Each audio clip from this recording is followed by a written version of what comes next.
I could make out. I can also hear a few children talking behind somewhere. Yes. That's fine. That's fine. Thank you so much for joining us. I think everyone is really, really excited. What we are going to do, everyone else, if you can mute yourself, that will be awesome. So that we can listen to the speaker really well. And before I introduce Sir, I think I want to tell all the participants that Sir had specifically said, let's make this a discussion. So we are going to definitely try and do that. I officially want to welcome Anil Swarup, Sir. Sir, we've met briefly in Noida and shared a little bit about Indian School of Democracy. And I want to share that it was a conversation with you where the idea of Democracy Express came about, which is a journey for people to get to know what politics is about. And after that, we've done another program called She Represents, which is for women who want to get into public life through politics, because we realize there's a need for that. And there's a special, I think, skills, exposure, conversations needed for that. So we've done 2 programs. We have almost 50 alumni and 33 of us are here today. And we're also being live streamed on Facebook just because a lot of people said we'd love to listen to Sir.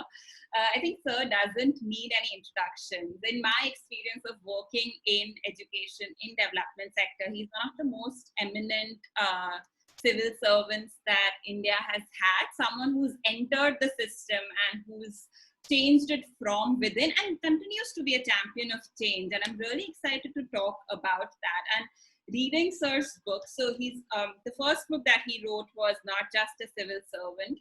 And now the book that we're going to talk about is the moral dilemma, or the ethical dilemmas of a civil servant. And he is so candid and such a brilliant writer with the stories that he's narrated from his experiences.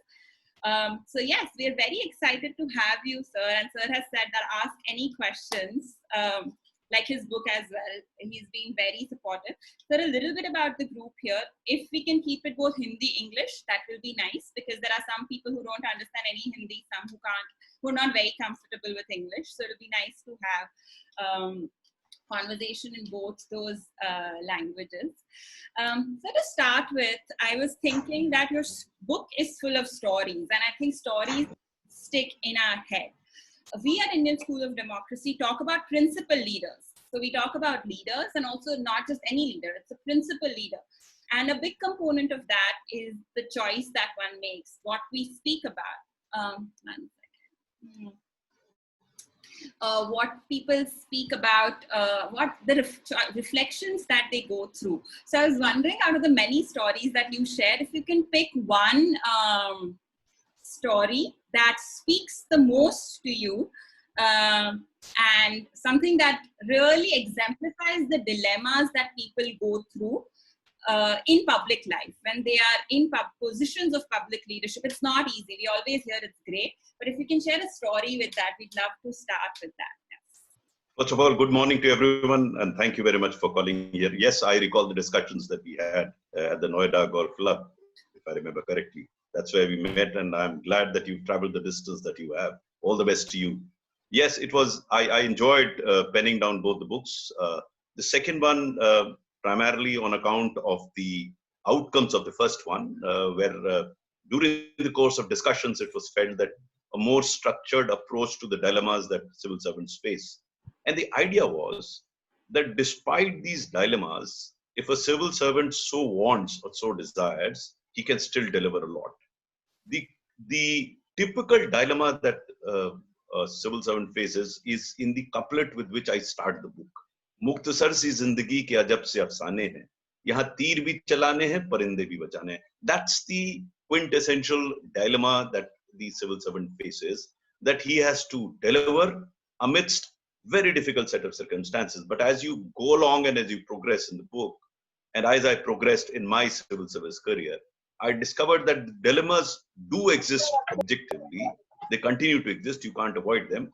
But subjectively speaking, they cease to be dilemmas for you, because the clarity comes to your mind and you start picking up or making choices about which you have no confusion. Actually, dilemma is a bit of a confusion, you don't know mind. And this started very early in my career. I think one of the incidents which I remember distinctly, it was a very small incident, but I had a lasting impact on how I conducted myself, because in civil service, you have to interact with the politician quite a lot. And it is that relationship that actually determines which direction and the distance that you travel. I recall I had completed my stint as district magistrate Lakhimpur Kheri, and I was in Lucknow.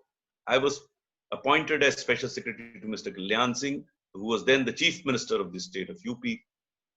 And as a part of my duty as director information and public relations, I used to go early in the morning to brief him about the media coverage. In those days, we didn't have social media. It was basically print media. So on that particular day, I had gone to his residence, and as I entered his room, the chief secretary and the director general of police were already there. And the chief minister was a trifle agitated because he was concerned about the 7 meetings that had been lined up on the after 2 days in Etawah, where the by-election was to take place.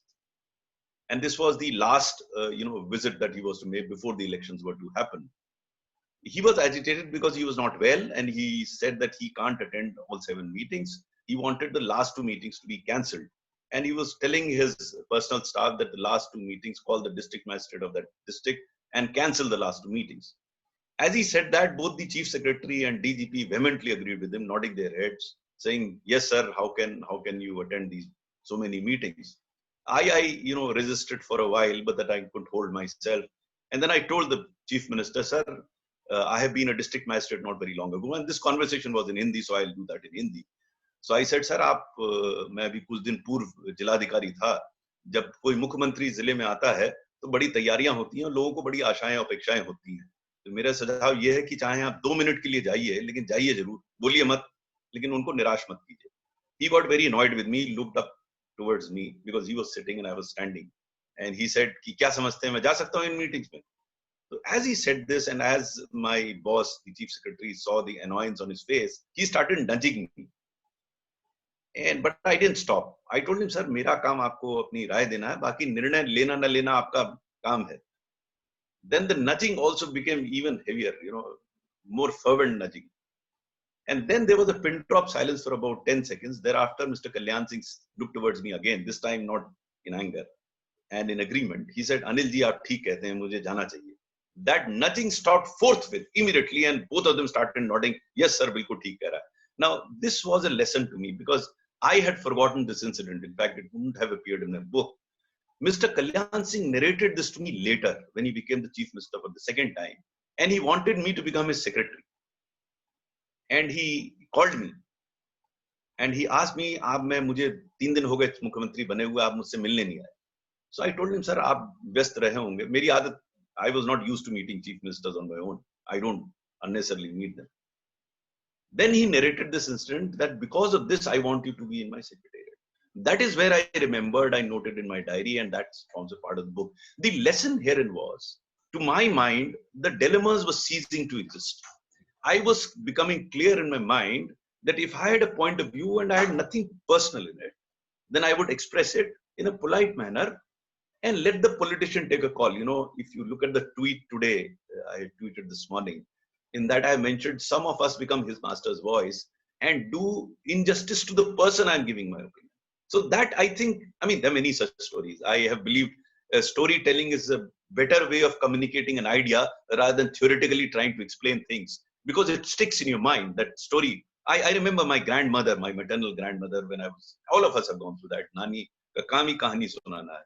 तो मुझे कहानी सुनाती थी. I still remember those stories that she told me, and it is that idea stuck to my mind. So in ethical dilemmas, apart from a bit of theory in the beginning, even that is based on practice. Most of it is storytelling. Thank you so much, sir. Yes, stories do stick, and that's why I feel like I know you, because you have really shared your heart and mind in that book. And I feel like, wow, I have a peek into the person you are, and that's really amazing. I think, sir, मेरा second question है system के बारे में. तो मैंने काफी politicians से मैं मिली हूँ जो बोलते हैं कि हम कुछ नहीं कर पा रहे क्योंकि bureaucrats कुछ नहीं कर रहे हैं. I've met a lot of bureaucrats who say that we can't do anything because there's no political will. So ये बहुत common argument है, but there is so much more nuance to that. And if I may say, that the system is not broken, but parts of the system are broken. If you agree, then if you can share with our participants, why is that the case? It's not like good people are not entering the system. There has to be a theory of problem. तो ये system क्यों हमें लगता है कि इतना अच्छी तरह से नहीं चल रहा है सिटीजन के लिए जितना चल सकता है? ओके उम्र भर यही भूल करता रहा गालिब, धूल चेहरे प्रति आईना मलता रहा. That is the problem. देखिए, विश्व भर में या कहीं भी कोई ऐसी व्यवस्था नहीं है जहां समस्या ना हो. समस्याएं तो नेचुरल हैं. किसी भी व्यक्ति में, किसी भी संस्था में समस्याएं होती हैं. अब प्रश्न यह है कि उन समस्याओं को हम कैसे देखते हैं. कुछ लोग अपने बाहर देखते हैं, कुछ लोग अपने अंदर देखते हैं. मेरा ये स्पष्ट मानना है, since I am speaking to youngsters like you, स्पष्ट मानना है कि हम बाहर का कुछ नहीं बिगाड़ सकते, ना बना सकते. अगर हम किसी का कर सकते हैं तो अपना कर सकते हैं. हमारी समस्या क्या है कि पॉलिटिशियन कहता है ब्यूरोक्रेट नहीं कर रहा है, ब्यूरोक्रेट कहता है पॉलिटिशियन नहीं करता. दोनों अपने अगर गिरेबान में झांक के देखें तो बहुत कुछ कर सकते हैं. हर के लिए वो स्पेस उपलब्ध है, हर व्यक्ति के लिए. आप ये प्रोग्राम कंडक्ट कर रही हैं, इसमें कहीं नेता तो नहीं है ना. मैं अपने साथियों से पूछता हूं, ब्यूरोक्रेट से, ये बताओ किस नेता ने तुमसे कहा है कि ऑफिस देर से पहुंचो? किस नेता ने तुमसे कहा है कि ऑफिस गंदा रखो? किस नेता ने कहा है कि तुम लोगों से तमीज से मत बोलो, पोलाइटली मत बोलो? किस नेता ने कहा तुमसे? तुम हर चीज को नेता क्यों गाली देते हो?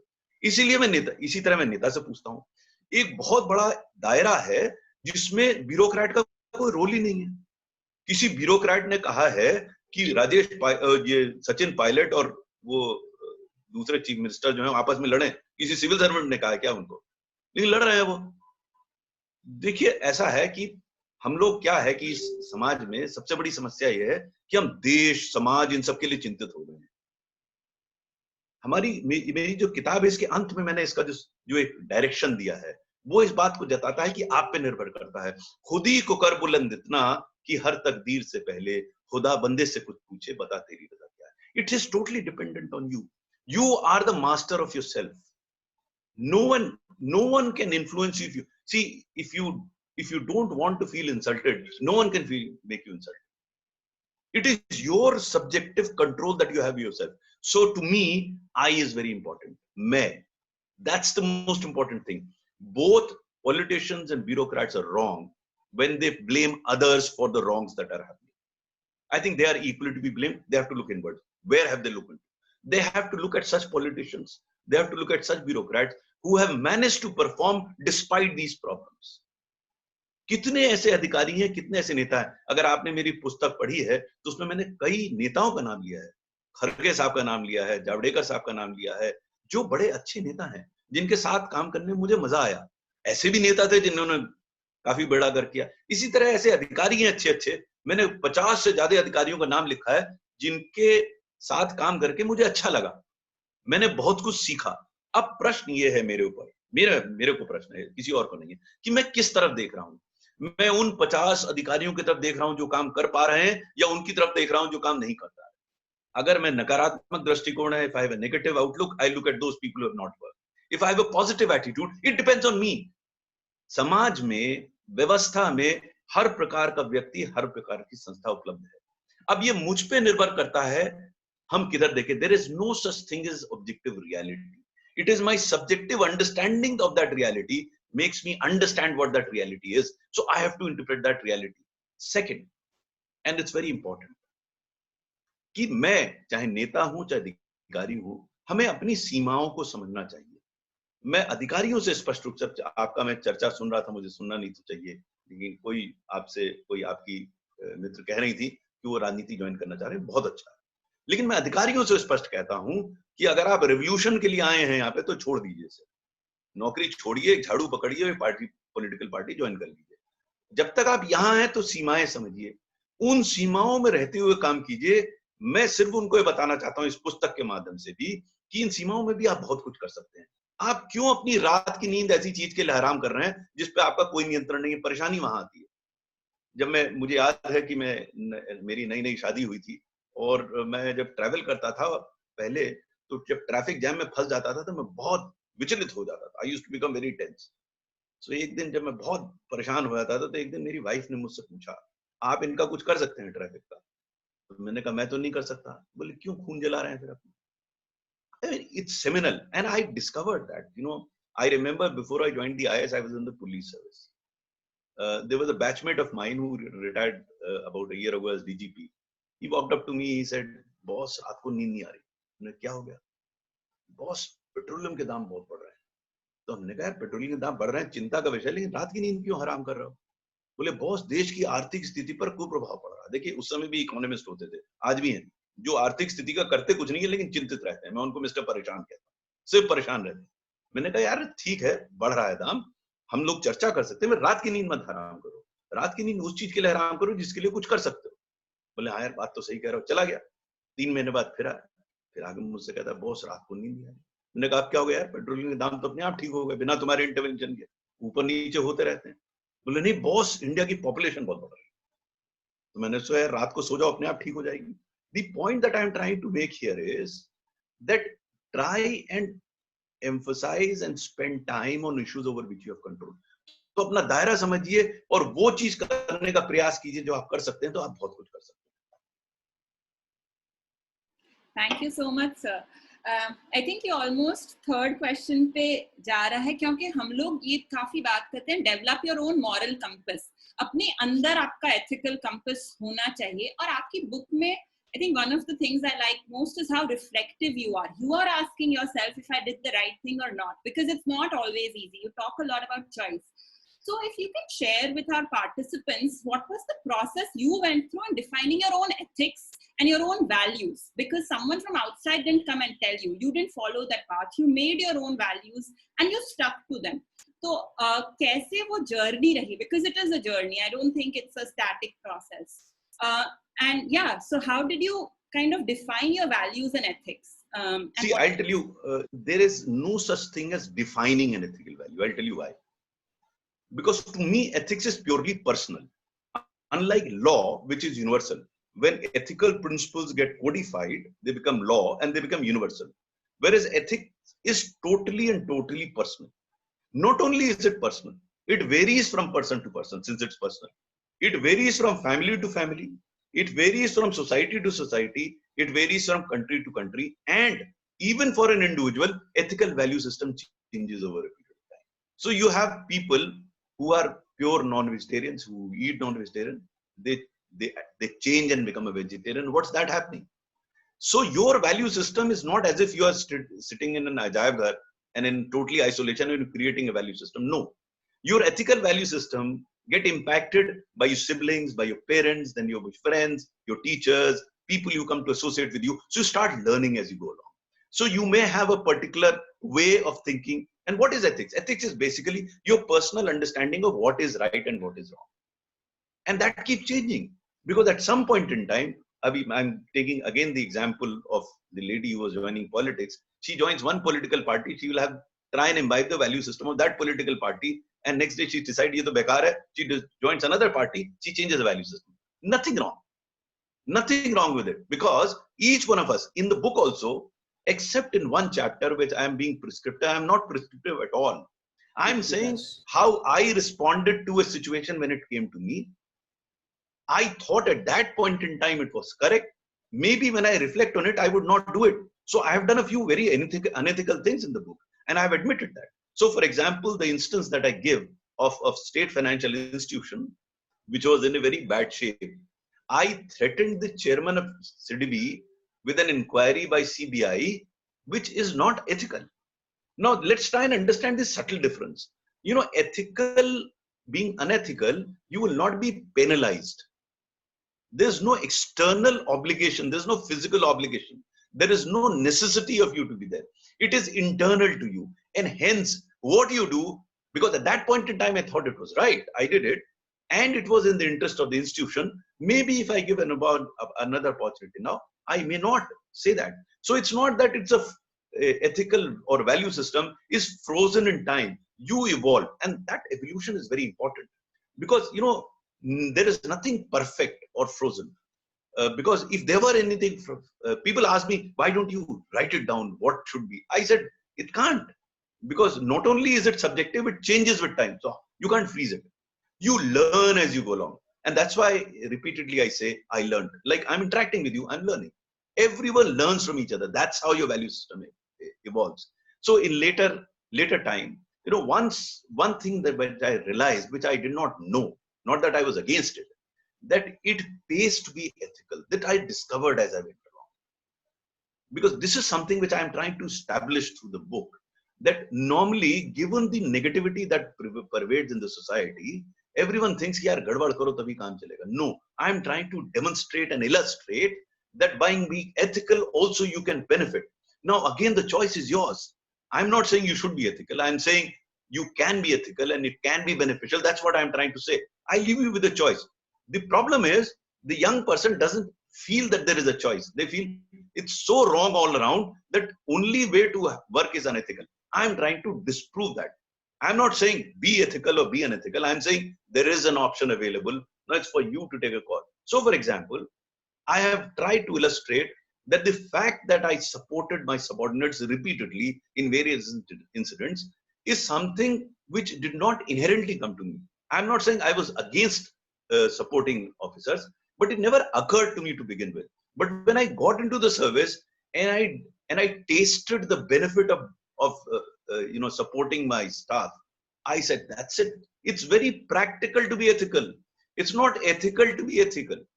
It helps you grow. I have completed more than 2 years post-retirement, and still if I ring up anybody who has worked with me for anything, I have no doubt that that shall be done. That's the reward that I'm reaping. It's not because I was an officer that they did what they did.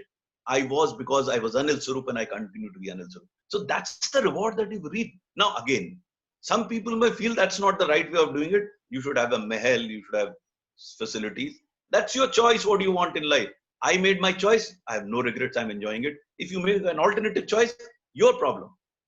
Don't blame others. Like the initial question that you asked, the politician or bureaucrat. You are responsible for the good that you're having. You are responsible for the worst or the bad that you have. That's as simple as that.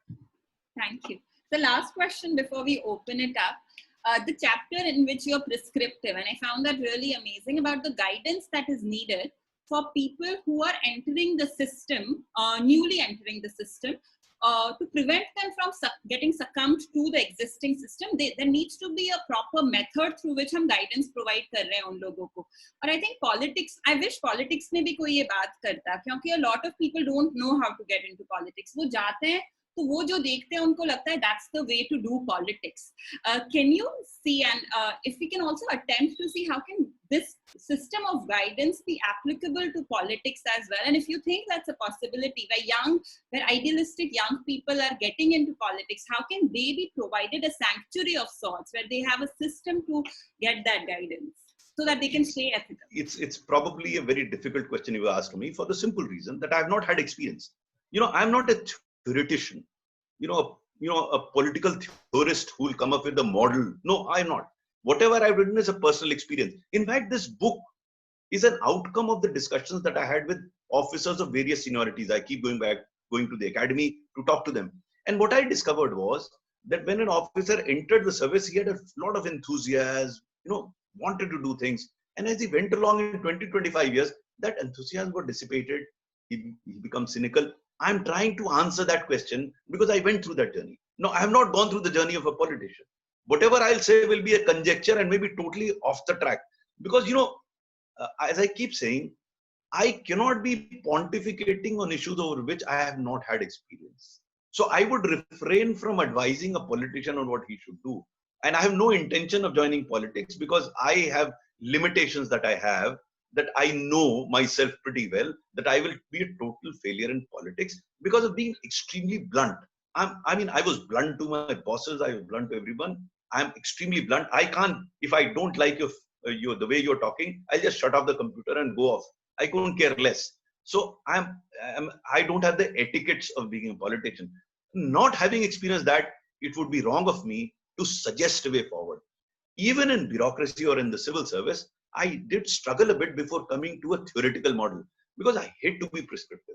I would only like to demonstrate and then let others derive their own conclusions, learn the lessons. But to become prescriptive, that I have now discovered, like I've become an Archimedes, and this is what the Archimedes principle is. No, I've not. I have not discovered a principle. So it has not been as yet a eureka moment for me. When I have that, I'll probably prescribe. Thank you for that, sir. That itself is a lesson that probably all of us need to learn. I'd like to open it up just to see how the Q&A will work. Just use the raise hand feature and then you yourself get to ask the question to sir. So एक raise hand feature है Zoom पे. अगर आप वो करेंगे, I'll call out your name and then you can directly ask your question. There's no moderating of the kind of question that you're asking. So anyone. And before you go, yeah. I mean, the floor is open to ask any question under the sun, because I'll tell you why. I have an advantage. I don't have to appear in the UPSC exam anymore. If I don't know an answer, I'll say I don't know it. As simple as that. And none of you is going to write my ACR, so I'm not bothered. Feel free, ask any question under the sun. Please go ahead. Thank you for that freedom, sir. Rashmi, do you want to go first? Yes, sir. Sir, thank you so much for your insights, firstly. And I think the one important question that remains in my mind is, whenever you had these ethical dilemmas continuously coming in your life, when you were penning down your book, two very important points that I want to ask are, what were the books at that time in your journey as a bureaucrat that you referred to and that actually motivated you? Some self-help books, some guides. That is the first part of the question. And secondly, what are the skills you encourage all of us to practice, say a diary writing, or how do you facilitate an effective conversation that can help build reflective practices? So yeah, in the self-help journey, how do we motivate ourselves through these 2 points? So if you can share some examples or throw some light on that. Okay. See, I'm a voracious reader. I still read about 100 books a year. And I have been extremely influenced by readings. I can't call them reference book because I keep saying you have to derive your own reference. You can't refer. So it started with, when I read this book by the Mahatma, My Experiments for Truth, it impacted me so much, I tell you. And then I read books like Monk Who Sold His Ferrari. Then I read Secrets by Rhonda Byrne. Then I read Paulo Coelho, Alchemist. These are very famous books. But there are not so famous books also, which I read, which helped me evolve as an individual. So books were a great help to me. And whenever I talk to youngsters, even old people, I said, get into the habit of reading. Nothing like reading about those people who made things happen. I don't read theory. I mean, I somehow I can't relate. If I can't relate to a theoretical practice, I won't read. So I read practice because I have been a practitioner. That is one. Second, in order to evolve, I think the first and the foremost thing which got instilled into me from my childhood, from my father, was the discipline. I think what the present generation is absolutely amazing, full of enthusiasm, full of energy. They can change the world. But one thing which I find missing is the discipline. And by discipline, I don't mean you do what I do. What I tell them is, do what you think, but do it in a very regular manner. So you got to get up in the morning at a particular point in time, do that. Regulate your life through that discipline. It is nice to be open, you should be, but there should be स्थायी. कहीं आप स्थायी होंगे ना, कोई धरातल होगा जिस पे आप खड़े होंगे, वो discipline होना चाहिए. And diary writing, which I did, which helps me write these books, because otherwise I would have forgotten quite a lot, is a part of that discipline. So you select your own discipline. I used to get up early in the morning, and to cultivate that habit, I have a full session on the question that you asked on how do you cultivate these habits to evolve as a better person. I mean, hour, 2 hours, I can talk about what you can do, but briefly speaking, you can actually cultivate a habit, and there is a method through which you can do it. Similarly, how do you improve your communication skills? I don't know whether if you read my book, in one of the debates, when I wanted to become a debater and improve my communication skills, I went to the podium and just forgot. I stood there for 15 seconds and came out. In another instance, I thought I was a singer and I entered into music competition in IIT Kanpur and I was booed out of the stage. I was booed out. Can you believe it? Thousands of children just booing out. And next day I had my debating competition, which was my forte. And how I picked those threads and went back and spoke, because when my name was announced on the following day for the debate, the audience started shouting Gayak aa gaya, because they remembered my fiasco on the previous day. And I had overcome that. I got the first prize in the debate on the following day. And I have not looked back. But there is a discipline that you have to follow. So you have to get into that discipline of following a particular regime. And of course, seek guidance from somebody who you have faith in. All this will help you evolve as a better person. And the bottom line, obviously, is Please, for heaven's sake, don't look for flaws outside. Look within.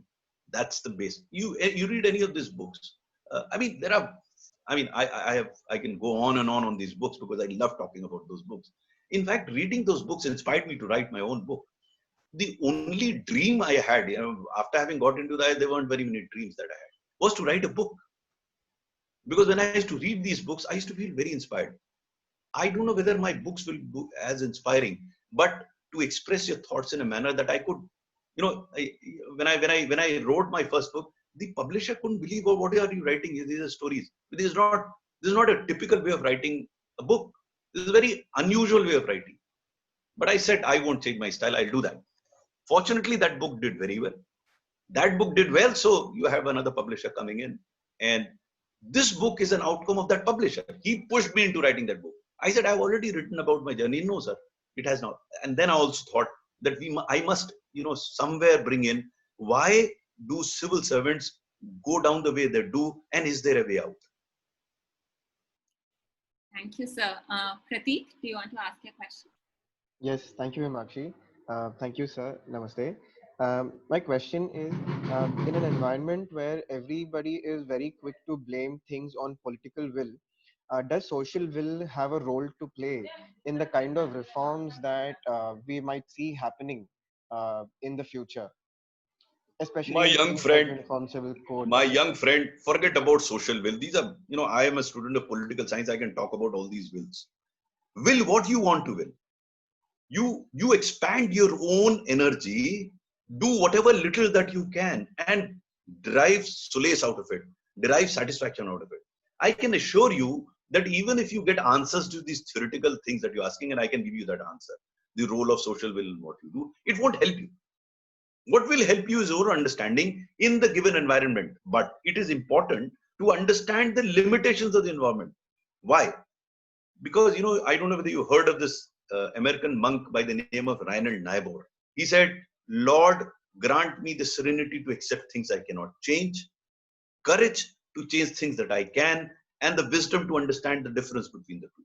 Now, this is imperative. I tell the civil servants also, don't try and, unnecessarily, impossible is not possible. I mean, Napoleon said nothing is impossible, so I'll do everything. No, let Napoleon do it. The tragedy of our existence is slightly different. What we do is we venerate such people. We put Mahatma Gandhi on a pedestal, Buddha on pedestal, और हाथ जोड़ के खड़े हो जाते हैं और फिर ये कहते हैं वो तो महात्मा है, हम वो तो बन नहीं सकते, तो हम वो पाप करते रहेंगे जो हम कर रहे हैं. बस कभी कभी दिन में आधे घंटे के लिए पूजा कर लिया करेंगे उनकी, तो सब पाप धुल जाएंगे. I wrote an article long ago. I get to locate it somewhere. The title of that article was "Thank God I am an atheist." So the idea was कि हम ये बाहर कब तक देखते रहेंगे? We live in India, in a country where we believed in Atmachintan, but we don't. अब हम दुनिया भर की बात करते हैं. अच्छा, वो भी बड़ा बढ़िया गया है. You hear about these theoreticians, these economists. आजकल देखिए, लोग रोज सोल्यूशन लेके खड़े रहते हैं, कोविड का क्या होगा, है ना? करेंगे धेलावर नहीं. और कोई टेंशन हो जाता है बॉर्डर पे, तो हर जना खड़ा हो जाता है कि जो है झंडा ऊंचा रहे हमारा. So what is this going on? Are you helping it or you're hindering it? So we have to be clear in our mind. So whereas you must be conscious of the social conditions, the will of the society, what needs to be done, which is the larger morality. And that's why I don't use the word morality. I'm using ethics, which I think is more personal. So I'm not talking of social morality because I can't do a nut about it. Social morality will be what it is. My contribution will be what my ethical behavior is. So I would focus myself and improve upon my own understanding of ethics, my own personal value system, and try and deliver. And maybe by doing that, you'll be able to influence the social will. Now, when Mahatma Gandhi tried to do things to the world at large, he first changed himself and he said it, be the change you wish to see in the world. He practiced it first, vehemently. If you haven't read, please read My Experiments with Truth, what he did in South Africa, how he disciplined himself. Then he came out to the world and changed the world. It's not that he started and said, nahi, hum to jhadu leke khade ho jayenge, duniya ko Thank you, sir. Thank you, sir. Swati, do you want to go next? Hi, sir. Good afternoon. Good I'm afternoon. a trainer for civil services aspirants, and currently we're taking up an ethics module, and we recommended this book for our students. So it's a pleasure talking to you directly. Sir, given the nature of civil services itself, on one hand, it's a career, it's a job. On the other hand, we call it public service. Where does a civil servant draw a line between doing his job and ensuring that service that he serves the community? Where is that line? Because they might be knowing a communal riot is happening around, or something dangerously harmful to the society is being done, not necessarily by politicians, but if it's not in the job description of a civil servant, should he act like an officer or like a public servant? Okay, have you read the book? No, sir, I haven't. Can I I have. request? Can I request all of you, if you can lay your hands on ethical dilemmas, read it. Probably you won't be asking these questions because it's on this question. Because what you asked is seminal to the book. What is seminal? There is no line actually. And I'll give you an instance that I went through that will help you understand what makes you do what you do. Now, it's a slightly long story. I hope you have time. It will take me about 5 minutes to narrate the whole story. I was posted as a secretary horticulture in 2003 in UP, where things had gone bad. There was corruption all around. It was pretty terrible state of affairs. In 15 days, I got an order from my minister. He asked me, "Is adhikari ko nilambit kar di?" Nilambit is suspend kar di. No reason given, but he wanted me to suspend. Now, the minister had the authority to suspend that officer. But since there was no reason given, I rang up the minister to find out, "Sab, kya ho gaya? Why do you want to suspend him?" He said, "वो मुझसे मिलने नहीं आया." So I said, "Sir, ये बड़ी छोटी चीज है, मैं कह देता हूँ, साहब से मिल लेगा. तुम्हें निलंबन suspension का तो कोई नहीं बनता." He didn't answer this question. Put the phone down. I found out about that officer and I found that he was a very honest and efficient officer. So I rang him up. I said, "यार तुम मिलने देंगे मंत्री से, बड़े नाराज है, तुम्हें निलंबित करना चाहते." He said, "सर मैं उनसे कई बार मिल चुका हूँ, लेकिन जैसे वो मिलना चाहते हैं मैं नहीं मिल पा रहा हूँ." Now, those from UP will understand. This minister was corrupt. He wanted money from him. And this guy was not paying up. So he wanted to suspend. He wanted to convey a signal that people who don't pay up shall be suspended. Now, there was that dilemma. The minister was legally correct in suspending. But my conscience told me that if I suspend an officer on this ground, I will not be doing the right thing. So what do? I rang up the chief secretary. And there is a provision in UP that if you disagree with the minister, you can route the file through the chief secretary.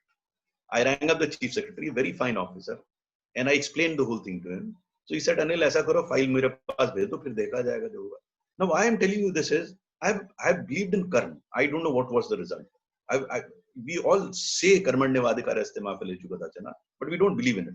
We all want results. But I believe that I will do what I can do and rest is in the hands of God. So I sent the file to him. Now, the minister did not have the courage to speak to the chief secretary on this. But he did a funny thing. He went and met the chief minister. I don't know what transpired between them. I was transferred out. Now the chief secretary was very upset. He said, "यार देखो उस अधिकारी को बचाने के चक्कर में तुम्हारा स्थानांतरण हो गया, ट्रांसफर हो गया." I said, "सर क्यों परेशान होते हैं? For a civil servant, transfer is like death. It is inevitable. जो होना है उसके लिए परेशान क्यों होना? In any case, I believe in Hindu philosophy. I'll be reborn. You'll post me somewhere. No, I'll do the same work there. What is the problem?" So he started laughing. Situation got diffused. Then I got posted to an organization of a state finance corporation called Pickup, which was probably the finest in the country at some point in time. But for the previous 7 years, it had been incurring losses. So my job was to wind it up. Now look at what is happening here. So when I walk into this August building in Gomti Nagar, and those of you from Lucknow will know, I feel that I am walking into a graveyard because every employee knows that I have come to take away his job. I'm going to wind it up. I was also very upset. How do you do? I had no clue. But if you are passionate about doing something, then the world will conspire to make it happen. You remember Shah Rukh Khan's dialogue, "Sari Kainat"? I mean, because if I refer to Rhonda Byrne and Paulo Coelho, may not relate, but this Shah Rukh Khan dialogue is "Sari Kainat" wala dialogue, everyone knows. So the solution did come. It was an idea. No, I'm not going to cut a long story short. I shared that idea with all the employees of the organization, and they said, "Sir, ye to bahut badhiya ho jayega." Now, the problem in this country is everyone has an idea or solution to a problem, but for an idea to fructify and sustain, it has to be politically acceptable, socially desirable, technologically feasible, financially viable, administratively doable, and judicially tenable. And it's not very easy to do. Outsiders think, yeah, ऐसा क्यों नहीं हो रहा? It's very difficult. But I had an idea and I wanted to do it. So the solution was that I had to somehow get SIDBI to write off the loan, which is a separate story I will not narrate here. But I had to parallelly improve recoveries. Now, what did I do? I did another unethical thing. I called this officer, a general manager, who was the most corrupt in the organization. Now, people will still ask me, यार तुमने उसको क्यों बुलाया corrupt आदमी को? I said, by that time, I had come to a conclusion that all corrupt officers are very efficient. It's only things the direction is wrong. So I called him over a cup of tea, and I opened the discussion with him, saying, "यार इस संस्था में अब कुछ बचा तो है नहीं, तुम चूस होगे क्या?" He got shocked because no matter how corrupt you are, you'll never admit to being corrupt. Everyone thinks that he's honest, or at least poses that he's honest. Then I told him, बीती ताही बिसार दे आगे की सुध ले, भूल जाइए आप मेरे साथ काम कीजिए, हम संस्था को सुधारना चाहते हैं. He got down to business. And again, to cut a long story short, recoveries improved. The organization became profitable within a year. And since it became profitable, one of my colleagues wanted to replace me. So I was shifted out. In those days in UP, the only industry operational was transfer industry. So I was shifted out. I didn't matter. I kept a track of this so-called dishonest officer, and people told me, "Sir, वो तो बड़ा बढ़िया काम कर रहा है, ना एक पैसा लेता है, ना देता है." So I said, ये तो बढ़िया है. तो मैंने उसको फिर बुलाया एक कप चाय पर. मैंने उससे कहा, यार तुम्हारी लोग बड़ी तारीफ करते हैं और कहते हैं तुम बड़ा बढ़िया काम कर रहे हो. बोले, सर जब आप 300 लोगों के सामने मेरी पीठ थपथपा के कहते थे कि जो सुधार हो रहा है संस्था में इसकी वजह से हो रहा है, सर मेरी पीठ चौड़ी, मेरी सीना चौड़ा हो जाता था और जो किक मुझे मिलती थी वो मुझे पहले कभी नहीं मिली. Now I picked up this word kick and used it in my book. Now let me take this kick forward to another 6 years. I was doing this scheme called Rashtriya Swasthya Bima Yojana, and this will answer your question. And this scheme came to be recognized world over as one of the finest schemes in the world. I used to travel all over the world, advising other countries. I used to go to Washington, interact with the World Bank. Obama had taken over as the president of the US. So one of his advisors rang me up. He said, "Why don't you come over to US and give us a presentation on the health insurance scheme that you." So I tried to wriggle out. I said, "Our scheme is totally different."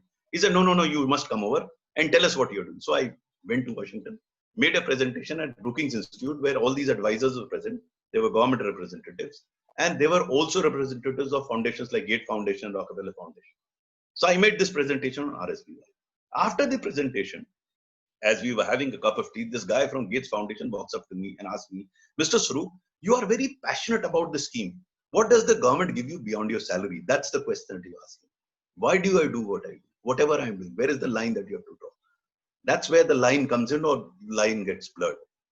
I didn't answer his question. I asked him a counter question. I asked him, Gates Foundation gives millions of dollars to poor countries. What do you get out of it? He said, well, we derive a lot of satisfaction out of the good work that we do to the poor people. I said, you've answered the question, because the Rashtriya Swasthya Bima Yojana is meant for the poorest of the poor, many of whom would have been dead but for this scheme. So the good wishes of those that survived and the families come back to me somehow, anyhow. That's good enough a kick for me to do what I'm doing. The lines is getting blurred. So my duty serves my purpose. So I'm both a public servant as an officer. As an officer, I'm doing something which becomes my service to the people. So I'm using my authority to serve the poor. So what I'm fulfilling both. I'm working as an officer, yes, also public servant, and fulfilling my personal goal. So these distinctions between officer, public servant, and individual, they get blurred in a positive activity. If it's a negative activity, they become emphasized. If it's a positive activity, that's how you derive it. If you read the book, that's why I asked you that question. I've talked of a number of Bharat Ratnas. I call this Bharat Ratna. I'll narrate a subsequent story which I narrated to this man from Gates Foundation. In order to explain to him, I give him this example. In RSBY, I used to visit these small hospitals which were empaneled under the scheme. So in the visit to these hospitals, I was talking to a beneficiary patient. Just then I heard a very feeble voice from behind, "Beta, idhar aao." I turned around and saw a very old woman calling me "Beta, idhar aao." She was very feeble. She could barely sit. She was calling me. I went to her. And since she couldn't sit, I bent down to her. I asked her, "Mata ji, aap theek to?" She said, "Beta, main bahut takleef mein hoon. Lekin in अस्पताल वालों ने मेरा बड़ा ख्याल रखा." Then I told her, फिर तो आप ठीक हो जाएंगे, अपने घर जाएंगी.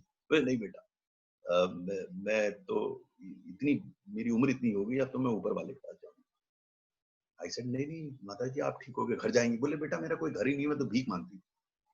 मेरा पड़ोसी भी मांगता था, झोपड़ी में रहती थी, मेरी तबीयत खराब हो गई, उसने तुम्हारा एक कार्ड देखा और मुझे अस्पताल में लिया है, अस्पताल वाले मेरी सेवा कर रहे हैं और मेरे से पैसे भी नहीं लेते, मेरे पास है भी नहीं देने को. There was a very soft conversation going on. Then I insisted, नहीं माता जी आप जाएंगे, नहीं बेटा अब तो मेरी उम्र इतनी हो गई, अब तो मैं ऊपर वाले के पास जाऊंगा. And then she made a very remarkable statement. She said, ऊपर वाले जाके एक बात जरूर कहूंगी, तुम्हारी स्कीम बहुत अच्छी है. Now that is my Bharat Ratna. That is where the lines getting. I am using my public authority to serve the people, to ultimately derive satisfaction out of it. The lines are getting blurred. Now, what the message that I am trying to convey in my book is that you have to decide what you want in life. No one else can define for you. Can anybody else define what you want in life? You have to define. Then don't blame others. Decide. There are sacrifices either way. You want to derive satisfaction out of doing good to people, you can derive satisfaction out of being authoritative to the people. I'm not saying that's wrong and this is right. It's your call, but then don't blame somebody else if things go wrong either. Thank you, sir. Pallavi? Thank you, sir, for giving us so many insights. Very, very helpful. I just wanted to ask about the uncertainty in public service life. One, because of the system, which is not, there's no certainty which party will come. Some programs might just move, and something that you have started might suddenly be discontinued, or people might get transferred, and so there is no sense of probably system, there is no sense consistency. How do you live with that uncertainty? What kind of a mental model should one live with to live in that kind of uncertainty? It's not very difficult. Well, it depends on how you get used to it. If you don't expect things out of the system, if you don't expect things out of others, then you evolve appropriately. You expect to be shifted. You are ready to be shifted. Your readiness will make you, when it comes at an element of surprise that you feel bad. But if you're prepared for it, when a Jawan goes to the border, what is he prepared for? If something does happen, he's prepared, he's mentally prepared. So it depends on you, because the war that's going on in the society, you can't do anything. The best that you can do is to prepare yourself for that war, as the Jawan does. So that's what you got to, as I keep saying, you have to evolve as an individual to accommodate accordingly what is happening. And accommodation does not mean compromise. People confuse between these two. It's not a compromise. You're accommodating. You are determining your boundaries accordingly and then trying to do the best within that boundary. The boundaries are defined by you. You have to define those boundaries. It depends on your wisdom, your understanding of the situation.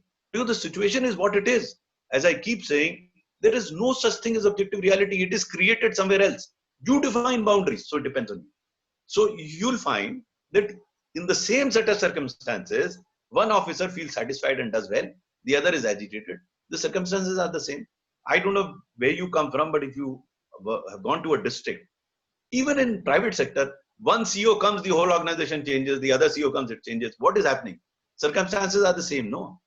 Here is an individual leaving an impact. That's what I tell my colleagues. You have to evolve in a manner that you try and live in. But by the way, don't be obsessed with that, because whether it will happen or not is not dependent on you. The only control that you have is on your own action. The only control that you have is on the present. Past is dead and gone. Future, you don't know. The present. So on yourself, on the present, and enjoy the moments that you're in. I have always told, I'm chatting with you all. I'm thoroughly enjoying myself. That's it to me. That's life. Future, pata hi nahi kya hoga, kab hoga, kaun kahan jayega. But if you're enjoying the moments, you were right. That's what that matters. So there are uncertainties. It will be wrong for me to say there aren't. There are, areas over which you have absolutely no control. I will be wrong if I say if I didn't feel frustrated. I did feel frustrated at some point in time. But gradually you start understanding. That's where when Himankshi asked in the beginning, your value system, your ethics evolves accordingly.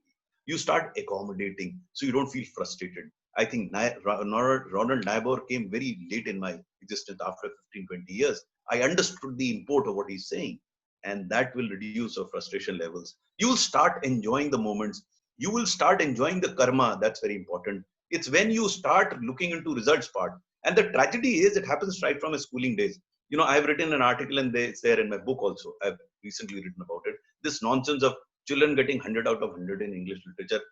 Shakespeare must be turning in his grave, but it's happening. And it's, creating competitive environment, which is unhealthy for everyone. But, everyone is happy. The child is happy, the parents are happy, the school is happy, teachers are happy, everyone is happy. Abhishek? Very good morning to you, sir.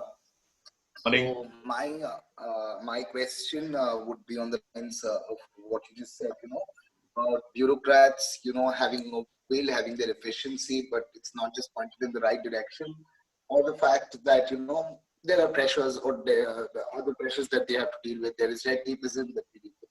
I wanted to know from you that, if you could give us some tricks up the sleeve about, how to have a better and efficient citizen and bureaucracy engagement when we are going for with maybe an initiative to our bureaucrats, to our to the officers who are in charge of our area. How do we engage better with the bureaucrats as citizens?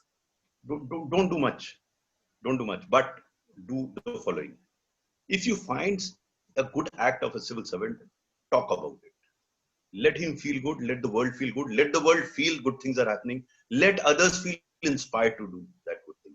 That's not happening sufficiently. I've started a movement called Nexus of Good post-retirement. And the primary objective of that movement is identify good work, understand good work, appreciate good work, replicate good work, scale good work. हम मुक्त कर्ण से बुराई करते हैं, मुक्त कर्ण से तारीफ क्यों नहीं करते? How do you increase goodness in the society? By talking about good work. The nation wants to know only negative things. The world has either collapsed or is about to collapse. But there is a lot of good work. So if you find something good in you, in your colleagues, in anybody, आप उसकी तारीफ कीजिए ना मुक्त कर्ण से. Let then other people feel that there is value in being good. Right now, that value proposition of goodness is not growing as much as it should. Hence, as a citizen, if you want to support a good person, support a good cause. Don't try and create a revolution. I mean, I'm not a revolutionary. I'm a fast evolutionary. I mean, move things. But don't, because as a student of history, I know all revolutions have led to dictatorships, even French Revolution. So let's not talk about it. Let's talk about how I can contribute. Again, being very selfish about what I can do. You can do by appreciating people, activities, institutions, which you genuinely feel are doing good. Create that environment where goodness prevails, where people take pride in appreciating somebody. खुशी होके खुश अच्छी बात कीजिए. Thank you. Lipsa? Thank you, Makshi. Sir, it's so good to see you after all these years. I think the last conversation we had was in Odisha in an NGO conference. Oh, really? Okay. I'm growing old. So I worked for Akshara, and you were the one who pushed us to Akshara is a fantastic organization, inspiring work they're doing. God bless them. Thank you, sir. I think whatever we've been able to do in Odisha is because of the kick we got in that one conversation in that meeting. Wonderful. So my question is around the fact that there's so much information asymmetry in politics as to how do you get into it, how do you get things to work and all of that. But bureaucrats have a lot of that visibility and information, right? So increasingly, would we see a more consistent pipeline of bureaucrats getting into politics? I mean, is that something that you are sensing is going to happen? I don't know, and I am not the right person to give an answer to that, because as I said, I have absolutely no clue what happens in politics, except interacting as a civil servant. There are civil servants already in politics, and I would believe many would join. But my only apprehension is that their decision making while as a civil servant should not get influenced by their future or with the thing of joining. That disturbs me a bit, because there are civil servants I've seen who start behaving like politicians when they are in civil service. That's not good for the society. Thank you. Thank you. Shweta?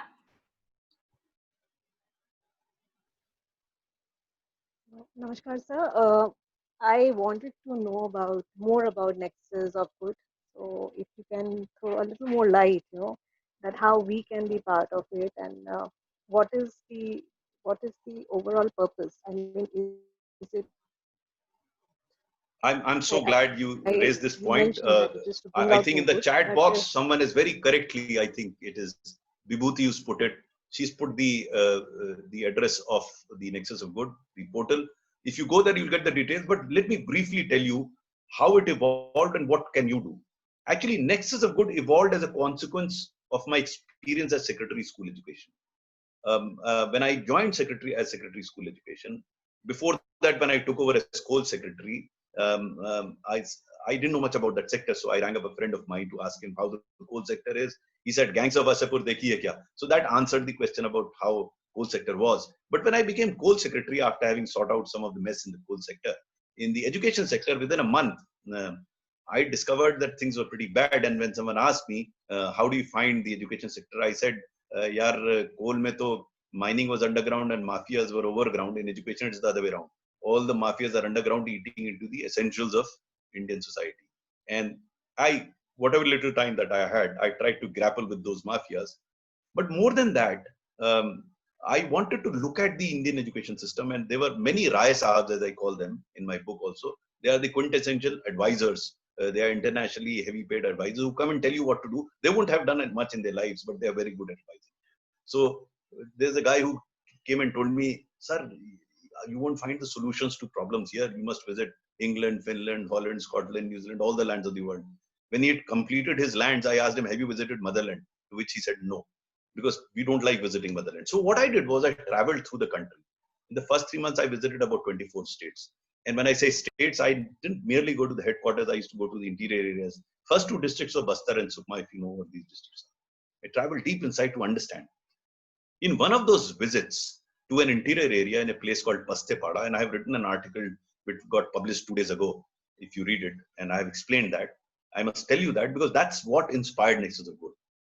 So when I visited the school, a government primary school, which had no electricity, when I visited that school, as I entered the classroom, I found that every child had a tablet. I was pleasantly shocked. So I asked this teacher, Sandeep Gund, "Yaar, bijli kahan se aati hai tumhare? To bijli aati nahi." So he took me around and he showed me a foldable solar panel to which he was charging batteries. And through these batteries, he was charging the tablets. Then the next question was, "Where did you get the money for these tablets?" He said, "Sir, जब मैं यहाँ आया था, तो यहाँ 40-50 बच्चे थे, कुछ आते थे, कुछ नहीं आते थे. मेरे पास एक सेकंड हैंड लैपटॉप था, तो मैं उसमें एजुकेशनल वीडियोस चलाता था. तो बच्चे चारों तरफ बैठ जाते थे और उनको मजा आता था. करीब 2 महीने बाद 15-20 पेरेंट्स आए मुझसे मिलने. And they asked me a very funny question कि पहले तो बच्चे स्कूल जाना नहीं चाहते थे, आप भागते हैं सुबह सुबह, आपने क्या किया? So he also explained to them. When he found the parents excited, he made a request. He said, "क्या आप लोग 500-500 रुपए दे सकते हैं?" They were poor people, but they contributed. So he bought 2 tablets and attached them to his laptop. And he made them into 3 groups age-wise. This passion of the teacher got to be known around. So NGO and a CSR funding agency, they visited the school and they were very impressed with the passion of this teacher. So what they did was they funded the tablets and the smart screen. Around which time I visited the school, I was also very impressed. So what I did was I took a photograph with Sandeep Gund is his name. I took his photograph and tweeted it. Suddenly he became a local hero. So his school became a pilgrimage. Other school people used to come there and see what was happening. Now, in the meanwhile, I met the President of India and narrated this wonderful story of Sandeep Gund to him. I met him in a different context, but there was time, so then I asked him, "Would you like to meet the teacher?" He said, "Yes." So I called the teacher over to Delhi. He met the president, a photo taken, tweeted, he becomes a national hero. But that was not the end of the story. Through this mechanism, the Pastepada model has today been replicated in more than 50,000 schools of Maharashtra. This is the nexus of good. You identify a good, you appreciate a good, you propagate a good, you understand a good, you facilitate its expansion, replication, and scaling. That's nexus of good. So picking up from there, I started this movement even as secretary. But now we have a foundation, we have a portal, we have webinars. The next webinar, I would request all of you to attend that webinar. I'll send the link to you, is on livelihood. Now what we are trying to do, this is a third webinar we are having. What we do is we pick up positive stories and we roadshow them so that others can learn and replicate. The second important point of Nexus Good is public-private partnership. My belief is that there are good people both in the public side and the private side. The people in public curse the private people curse the public people without realizing it's not a monolith either side. There are good people on either side. If all the rascals and ruffians can come together and make life difficult for us, how about good people coming together and let the goodness grow? That's what Nexus of Good is. So all these webinars, government servants make presentation, NGOs make presentation, they together do it. Because efficiencies will come from the private domain, scale will come from the government domain. If the two can come together, you can actually change things, transform things. I saw that happen, and now I'm making it happen through this Nexus of Good. I hope I have answered your question. Thank you. I think it's one of the most brilliant initiatives and has inspired our sense of community as well, because ISD is a non-partisan organization, and our hope is that we can create a nexus of good within politicians and they know each other. Actually, sorry for coming in, all of you can actually join the Nexus of Good. You can join as a friend, you can join as a member. As a friend, you don't have to pay anything, just join. And you will get to know what is happening on the portal. You have the quarterly newsletter, you will get it. You can actually contribute to. It's very simple. You can go to the portal and actually contribute to a story straight away. So you don't have to do much. Just click there and upload a story. That's how simple it is. Thank you, Meenakshi. So I think your talk has been one of the very insightful, where we always believe that, it is us being a ex-member of NSS. I think me to be is something that not me but you was something that we were working and focusing on, and the basic principle that if we have the will to change something in ourselves, we can change something in the society as well. I would like to get a little bit of more insights from your end, as in who were those people or events that made you you? Like, what were those turning points for you that made you decide, no, this would be my ethics of speaking up my mind, being blunt if I have to, and not, sugarcoating things to please others? What were those events or people that helped you being you? It is only in films that a single event transforms an individual. It happens in films. But in a normal human being's life, every day transforms you. Every moment transforms you. Some transformations are bigger or lesser, but transformation happens continuously. As I'm talking to young people like you, I'm also getting enthusiastic. There is a greater optimism. I was always an optimist. When I find people who are believing in goodness, who are believing in positivity, it changes you. So in my life, there were a number of individuals who influenced me, starting from my parents, then to my siblings, then to my school friends, some of whom are mentioned in the book. Then, of course, my family, then officers that I worked with, absolutely amazing officers I was fortunate to work with. So all of them influenced me. Similarly, institutions influenced me. Similarly, films influenced me. Similarly, music influenced me. The influences are myriads. As I keep saying, it's only in films that a single event happens and the man is changed. It doesn't happen in human beings' life. Number of things. I mean, if you want to understand what all influenced me, read my book. You will get to know who all are influencing me. Number of people are mentioned. So it will be unfair of me to pick up one and say, he influenced me. It doesn't happen. As I said, it happens only in film. एक दृष्टांत दिया और पूरा परिवर्तन हो गया उसके character में. Thank you, sir. So Facebook से एक question आ रहा है, which I'll try to read in short, and I know you speak about it a little bit in the book as well. So Vipul Mittal is asking that we've often heard about bureaucrats playing an important role in helping politicians raise money while they're in office, usually in forms of rewarding contract to specific group for a payback. Is this something that you can shed more light on? See, since I was never a contributory nor a participant in it, my information is also hearsay. So I would not like to talk about something which I've heard of. Must be happening because there's so many people saying about it. How do I grapple with it? Because no politician ever asked me to do that. Because I evolved in a manner that no politician had the courage to ask me to do this, to do me a favor. That's how you evolve. They won't touch you. Yet they will give you important assignment. That's what I keep telling my colleagues. To get an important assignment, you don't have to curry favors unnecessarily. What we have to do is, and if you read again the book, I talk about the use of technology and transparency. There's a full chapter in my book, not a big one, a small one, where I talk about a cabinet minister losing a job because she was sitting on files worth 53,000 crores. And you can do that by setting up systems. The tragedy in our country, which I see, is we are running after too many corrupt people instead of spending the same time on creating institutional mechanisms through prevent corruption. And I'll give you an example since I experienced that myself. In coal, there was massive scams. We set up a system I left coal ministry in 2016, and the same system continues in 2020 because we created a system where no one can corrupt coal block auction now. It will not be easy. So you create those systems rather than saying, "अच्छा यहाँ है." जैसे the best thing is बड़ा भ्रष्टाचार है यार देश में, कुछ किया जाए, दिन भर सेमिनार होगा, लोग गला साफ करेंगे, अंत में कुछ नहीं होगा, भ्रष्टाचार अपनी जगह पर खड़ा हुआ रोता रहेगा. लेकिन आप I believe that you must be able to create institutions which prevent it. Today you have. I have, another part of my book is during UPA 2 when all scams were breaking out, I was assigned to fast track projects. Each project was more than 1,000 crore, mind you. And in 15 months of UPA 2 when there was so much corruption around, we cleared projects worth 5 lakh crores and not a finger being pointed. That's the power of technology and transparency. So we created that system which prevails even today. Very difficult to corrupt it. They could still corrupt it. The question is what effort you're making. Whether you are making an effort to chase a fellow who flies off to London and then you fight sitting here and he's in London. Or you create a system where he doesn't fly. You can do that. Today technology allows you to do that. Thank you. Lakshmi? Hello sir, नमस्कार. मैं लक्ष्मी नारायण हूँ. Sir मुझे नहीं पता मेरा question relevant या नहीं कि what is the profit and losses of getting IAS the politician. यार प्रॉफिट लॉस तो मैंने कभी सोचा नहीं इसका.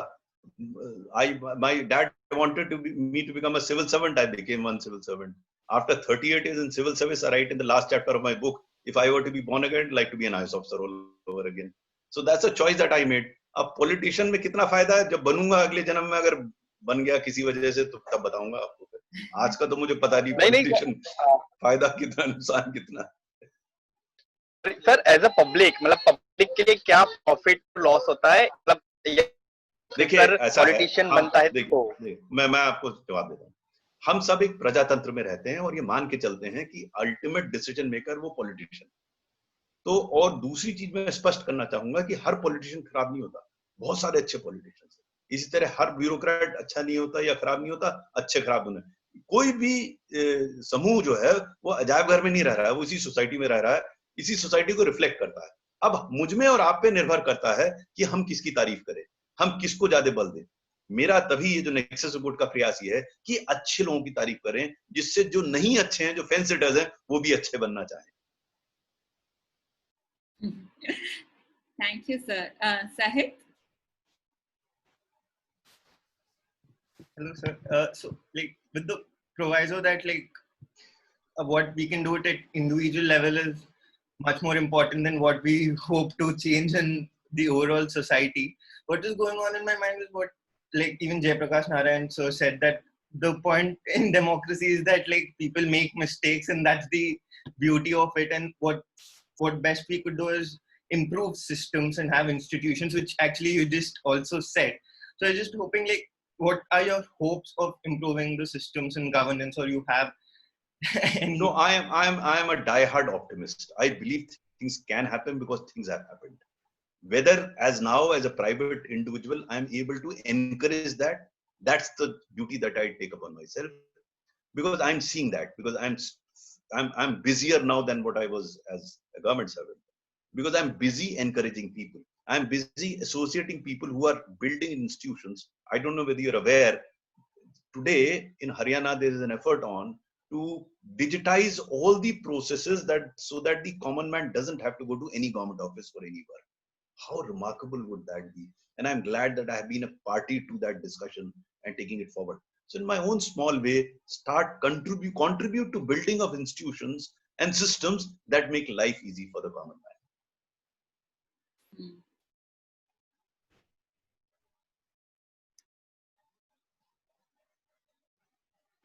Thank you, sir. सर एक क्वेश्चन है फेसबुक से नेहा का. वो बोल रहे हैं कि आपने कहा it's a choice for an individual to be honest or not, but in public institutions which run by public money, can we and should we give the leeway to the individual? What if most of them choose to be corrupt as it's more beneficial, more gain and low risk? See, you as an outsider can actually come to your own conclusion. That's your choice then. You're not leaving anybody. At no point in time I've asked you to leave anybody. You make your choice whether you want to criticize somebody. Please go ahead and do it. It serves your purpose. That's a choice that you make. Again, it's left to you. If I talk to him, I'll tell him to take a call. If I ask you, I'll ask you to take a call. So try and understand the difference between the two. It's not that you spare somebody. That's also a choice that you make, that you resist a wrong being done which you consider to be wrong. That's a personal choice that you make. I think not resisting a wrong is also a crime. You have to resist that. But that again is a personal choice. You have to decide whether you'd like to resist it or not. Again, if you read a book, there's a chapter there. I talk about a wrong being witnessed by people and not taking action. I find it unethical on their part, but for them, that is ethics. That's it. That's their choice. Yeah. So this is making me ask a question. कि आप बोलते हैं कि IAS officers in the exam are tested for their communication and their knowledge and their IQ, but what they should be tested for is their leadership ability and their attitudes. So I would love for you to share a little bit about what are those attitudes in public service which are most important and which our public servants should be held they should be held to that standard in terms of the attitudes they carry as a public servant. So, for example, one of the biggest attribute of a leader is to trust people around him. Because without that trust, he will not be able to delegate. That's the second attribute, which comes out of trust. Because otherwise, that person will evolve as a brilliant individual, but not as a group person. The job of a civil servant, at least in the IAS, is to get the job done, not do it yourself. So whether you are able to generate that trust, whether you are able to delegate, and this trust and delegation will come if you are able to protect your employees. So from one on to the other, you get these qualities emerging or attributes emerging, because I have also written that attitude cannot be outsourced. Intellect can be outsourced. You can get experts coming in. But the attitude is attitude. But that attitude also can be changed. And that's where I'm prescriptive in the book, that catch them young, get them early into the service, and then the training should be such that inculcates leadership qualities, not so much knowledge as much as leadership qualities, by pitting them or putting them in group activities for them to appreciate that the group activities or the group objectives are much more important than your individual objectives. In fact, your individual objectives itself can be fulfilled by group objectives. That is the training that needs to be imparted. Thank you. Sir, we have questions from someone who's read your previous book and they know that you became an IAS officer because your father said and you would do it again, like you just shared. So the question is, if you had to choose between staying as a district collector to do some tribal development work versus take action against mafia, which will lead to a transfer probably, how would you restart if this is your another chance? See, I have never decided as to where I would go. I tried to find opportunities wherever I was posted. So if I'm posted as district magistrate, I'll find an opportunity to do work there. If I'm posted as school secretary, I'll find an opportunity to do work here. I don't make that choice. Now, hypothetically, if I were given a choice between being here or in the district, I would rather be in the district where there is more action. That's hypothetical question, because I've always believed in action. In the secretariat, your job is merely basically creating policies, not action so much as in the district. So I enjoyed my stint in the district because there was enormous amount of action. Not that I didn't enjoy my stint here, but if you were to ask me for a choice, I would spend more time in a district trying to influence actual action on the ground. Thank you. So any more questions here before I hand over to Prakhar for a question? Okay, so Prakhar, all yours. So we are a group of young people who want to get into politics, and I think by politics we mean three kinds of politics, which is one very obvious party politics, second is politics of ideas, and third is politics of organizing. Often I think what I've also briefly read is around bureaucracy is that the nexus of bureaucrats is also very strong, and I think it's a very strong support system, and like you said, the corrupt ones are very efficient, and I remember in our conversation also you said the same. How do we as young people who want to get into politics negotiate with that system when we are outside, not get elected ones, but when we are outside as a citizen, how do we negotiate with the bureaucracy and get things done? I have a detailed 1 hour presentation on making things happen in the government. Yeah. How do you interface with the civil servants? Yeah. I can go on, but I will briefly tell you. First, don't treat bureaucracy as a monolith. There are all sorts of people in the bureaucracy. Yeah. They're good, bad, and ugly. Try and do some research and find people through which you can enter in the sense of a discussion, in a conversation. Number one. Number two, when you go to talk to a civil servant or a group of civil servants, do some research about them. What is the language that they understand? What sort of a packaging you should do of your ideas for them to become acceptable? Normally what we do is कि हम हलवाई हमने इमरती बना दी, खाने वाला खाएगा अपने आप नहीं, आपको उसका स्वाद देखना पड़ेगा ना, उसको क्या पसंद है. So you speak the language. So I won't go into the details because as I said, it's a 1 hour long presentation on how to reach out to bureaucracy. There is a method of reaching out to them. But if you go there with the prejudice that everyone is good or bad or ugly, then there you are wrong. You have to understand that individual. It's like a private sector entrepreneur trying to understand its customers before designing its product. You know, tragically, I remember when I was export commissioner, these delegations of exporters used to come to meet me, and they used to come with a lovely 100-page document on their suggestions and all. They used to give the same document to the minister, same to the secretary, same to me, same to deputy secretary, same to under secretary.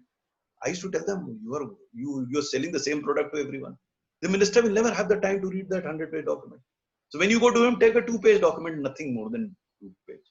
To secretary also, you will never have time. So you have to do research as to how do you sell your idea. It's all a question of your skill to communicate the idea. Now, instead of berating the other person, you do your homework on the basis of what he is, and then the chances of penetration are much more. Thank you, sir. Sir, I think implicitly you have mentioned this, but I want to make it explicit almost for selfish reasons, is that you are someone who's chosen to change the system from within, and you speak about it, that you're not a revolutionary. You change the system from within. A lot of people, I think, I would say even me for the longest time, I always thought being outside the system is a safer bet than going inside the system. So what's your call to action for people to enter the system they're wishing to change, instead of being on the outside and the fence and trying to change it? What are the benefits of being on the dance floor? Actually, बाहर रहने से लाभ ये है कि आप राय साहब बने रहिए, राय देते रहिए. You can become a journalist and keep criticizing people. But if you want to change the system, you have to get into it and change it. You have to become a part of it. The chances of changing from outside are remote. People do it. It's not that they don't do it. The chances are remote. You have to be in it to change the system. It's difficult, but if you want to do it, that's the way forward. Thank you, sir. I think this was extremely insightful and something that we speak a lot about at ISD. So it's great for you to come and share your experience, because it's actually corroborated by those stories and some things that you have experienced for yourself. So two requests as the program comes to a conclusion, and I mentioned them earlier. One, join the Nexus of Good and contribute positive stories. And secondly, if you do find time, read Ethical Dilemmas of a Civil Servant, and I'll request for your comments. My email ID, I'll request Himakshi to circulate to all of you. Look forward to your inputs for any improvement or suggestions about the book. Love to hear from all of you. Yes, I think I want to add to both, because I've benefited from reading the stories on Nexus Good, and I was reading the book, and I was sharing with the team my highlight of the week and probably month has been reading the book and getting immersed in the stories that you shared. So I want to +1 that request, because it's an amazing, amazing book. So big thank you for spending your time with us, sir. Really inspiring to hear from you. Thank you very much. God bless you. God bless all of you. Bye-bye. Thank you, sir.